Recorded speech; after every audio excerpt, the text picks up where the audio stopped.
অনেকদিন ধরেই তোমাদের একটা প্রশ্ন বা কমেন্ট খুব পাচ্ছিলাম যে স্যার আমরা যারা বিভিন্ন প্যারামেডিক্যাল কোর্সে বা ডিপ্লোমা কোর্সে ভর্তি হতে চাইছি, তো তারা স্যার আমরা স্কলারশিপ কত করে পাবো।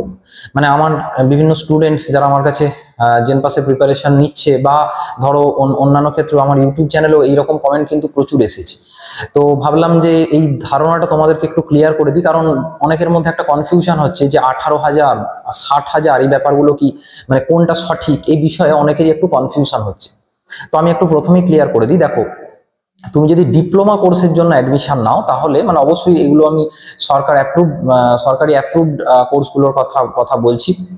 সরকারি অ্যাপ্রুভড ইনস্টিটিউট থেকে তুমি যদি করো বা সরকারি ইনস্টিটিউট থেকে তুমি যদি করো, তাহলে ডিপ্লোমা কোর্সের ক্ষেত্রে তুমি বছরে 18,000 করে স্কলারশিপ পাবে।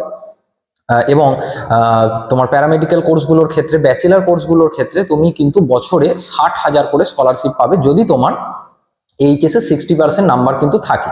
এবং অবশ্যই এখানে যে প্রশ্নটা এসে যায় যে স্যার আমি ধরুন কেউ সরকারি কলেজ থেকে পড়ছে বা কেউ প্রাইভেট কোনো কলেজ বা ইউনিভার্সিটি থেকে পড়ছে, সেক্ষেত্রে স্কলারশিপ কি তারাও পাবে?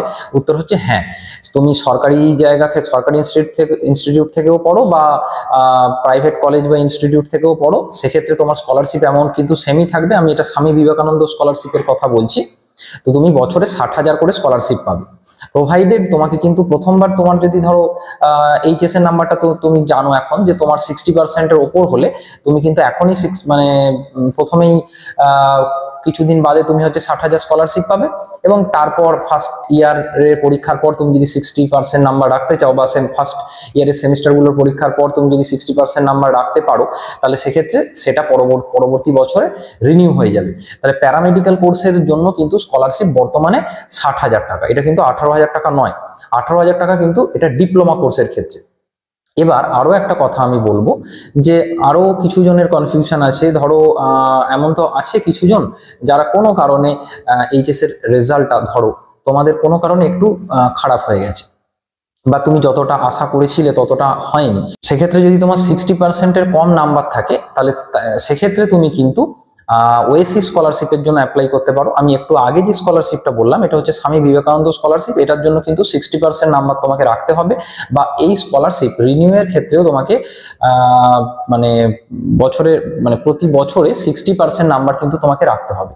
আর যাদের ক্ষেত্রে কিন্তু 60% নাম্বারটা কোনো কারণে নেই, সেই সমস্ত ছাত্রছাত্রীদের বলছি তোমরা কিন্তু ওএসসি স্কলারশিপের জন্য অ্যাপ্লাই করতে পারো। এটা কিন্তু এসসি এসটি ওবিসিদের জন্য কিন্তু।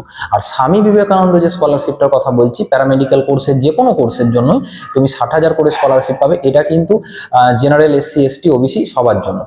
তাহলে আশা করি তোমাদের এই কনফিউশনটা ক্লিয়ার হয়ে গেল যে প্যারামেডিক্যাল কোর্সে যারা তোমরা এখন অলরেডি বিভিন্ন জায়গায় ভর্তি হয়ে গেছো, তো তারা হচ্ছে তোমরা 60,000 করে স্কলারশিপ কিন্তু পাবে। তবে সেটা কিন্তু সরকারি অ্যাপ্রুভড হতে হবে বা West Bengal university of health সায়েন্সের অ্যাপ্রুভাল সেখানে থাকতে হবে প্যারামেডিক্যাল কোর্সের জন্য বলছি। এরপরও তোমাদের যদি কোনো কনফিউশন থাকে বা কোন কোর্স ভালো হবে বা কোন কলেজ ভালো হবে, এই বিষয়ে যদি কোনো কনফিউশন থাকে, তোমরা এই হোয়াটসঅ্যাপ নাম্বারে যোগাযোগ করতে পারো। আমি তোমাদের সাধ্যমতো হেল্প করার চেষ্টা করব, বা এই ভিডিওর কমেন্ট সেকশনেও তোমরা কমেন্ট করতে পারো, আমি রিপ্লাই দিয়ে দেবো।